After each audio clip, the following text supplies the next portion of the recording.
to show you a few things on my iPad. Last week we showed you some things on the computer, on the desktop.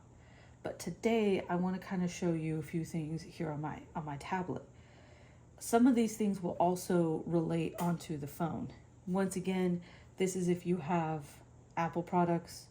I have an iPhone. This is an iPad.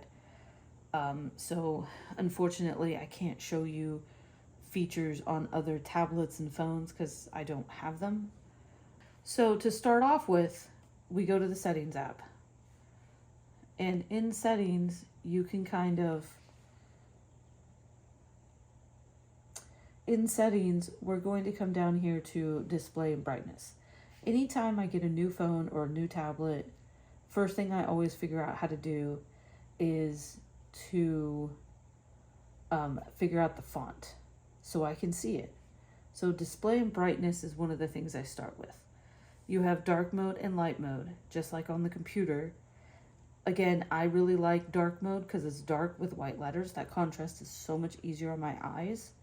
It helps reduce glare, I find personally.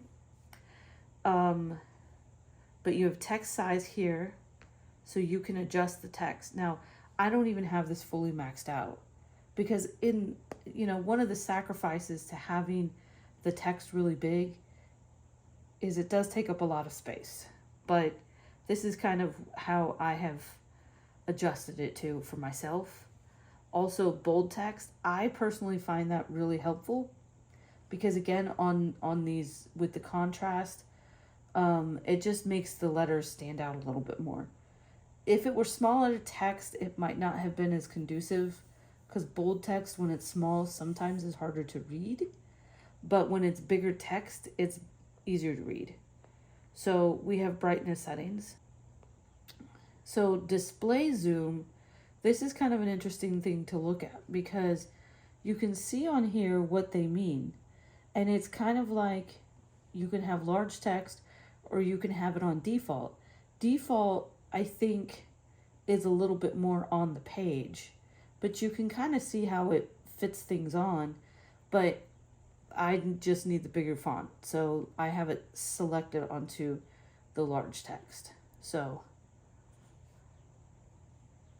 the other thing we see down here is accessibilities.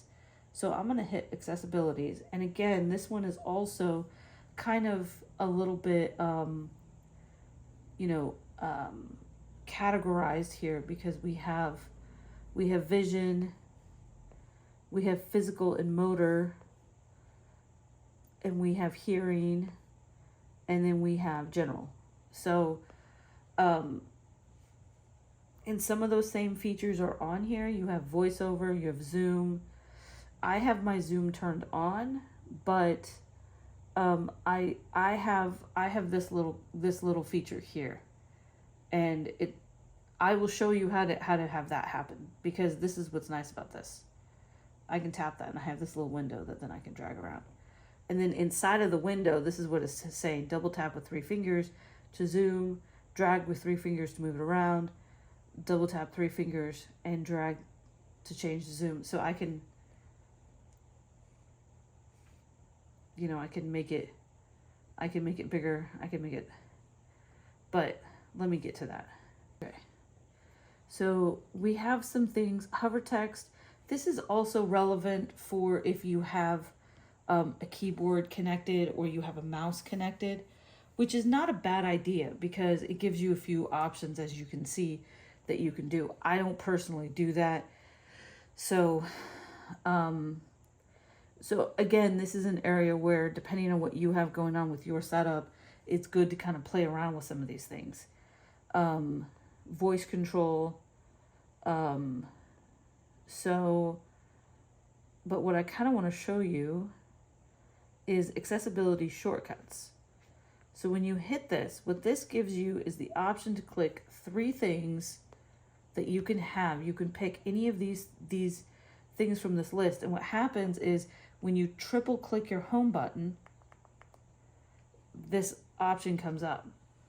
Now, if you see zoom is checked, I can check that on and off if I want, but because I have that check marked, I had selected it, it brought this up. This is my controller for my zoom. Now, because I have that, I don't have to triple click. I can just double tap on that and bring it up. So that is really handy. Again, with this, if I just single tap it, I have some options, and I can hide the controller. Let's see. Oh, resize lens. Okay, resize lens. So I can increase it again, just like with the computer, as long as it's a rectangular shape. I can make it however big, however small I want. And then just tap out of it. You just grab this here and you can move it around, or you can use this kind of like a joystick type thing. You just put your finger on it and you just move it around. And that way you don't have to move your finger all over the thing, but you can still kind of read. And as long as your thumb is down and you haven't moved your thumb up, you can move that controller as you're just doing. See, you can't even see the controller, but it just follows whatever you're telling it to do because you selected it. I have not lifted my thumb up. Once I do, the controller comes back and I would have to tap it again. But you can also, as long as you're outside of it, well, let's see. If you want to click and drag that around, you can move that around to whatever is convenient for you. I have this turned on my phone, and it is a game changer, I'm going to be honest. Because, yes, I can 1, 2, 3, click zoom, and then do what I'm doing, but that's extra steps. This really is helpful. And you do it the same way. You go into your settings, you go in your accessibilities, and it's going to be accessibility shortcuts. It's going to be the same place, basically, I'm pretty sure. Assistive touch is kind of helpful for certain things. I like to do things like have the haptic feedback on my keyboard. That way I know that I have hit the buttons. Because sometimes I don't have my volume turned on, so I don't hear the clicks, because that just helps me to confirm that I've actually hit the button. So I have classic invert is one that I have turned on. As you can see, a lot of these are things I used to have magnifier on my thing, because you can use that, let's say you're at a restaurant, you can have magnifier and it basically uses your camera. The problem that I have had personally, and I should try it again because I have, it's been years since I've tried this,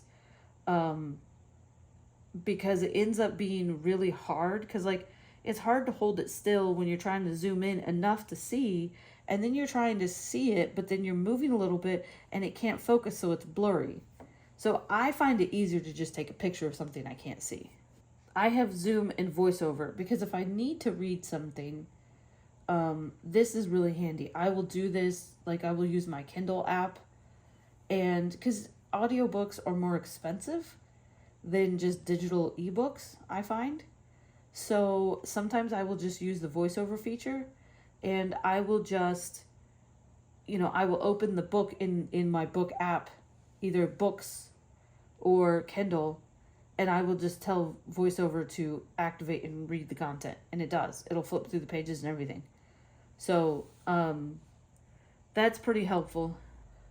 Something else that you will find here on iPad, the phone will do this also, is if you swipe from this top corner, you will see here where these letters are. This is where you can adjust the text size.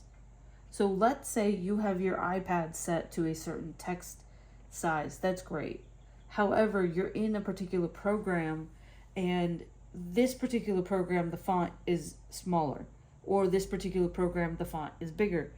If you notice down here, let me just move that out of the way, you have all apps, or you have settings only. So you can have that selected to settings only, meaning whatever app you're in.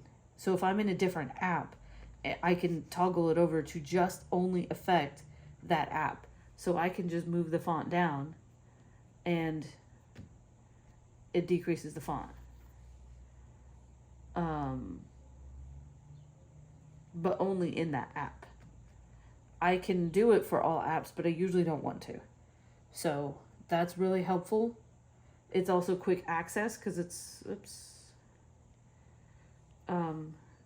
right there. So I also have this here where I can toggle it in and off of the dark mode.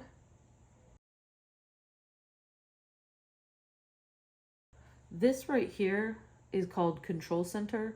So if you want to be able to have this here where you can quick access it, you can come over here along your settings. We were down here at accessibility, so I just clicked up here to Control Center. So these are the apps, or these are the things I have on my quick access Control Center. So I have the things that are helpful. So this is dark mode. So yeah, so you can toggle dark mode on and off if you want to be able to do that. If you're like, I like the feature, but there are some times where I don't want it. So then you can have that as an option on there. So, and text size, it's a very good one to have up there so you can use it when you need to. There's more things you can have, accessibility shortcuts. Instead of having to triple click your home button, you can have that up there. Now, if you have one of the newer iPads, you probably, this is an older iPad. It's not super old, but this is an iPad that is about 6 years old. So it still has a home button. I don't know how this relates to iPads that don't have the home button.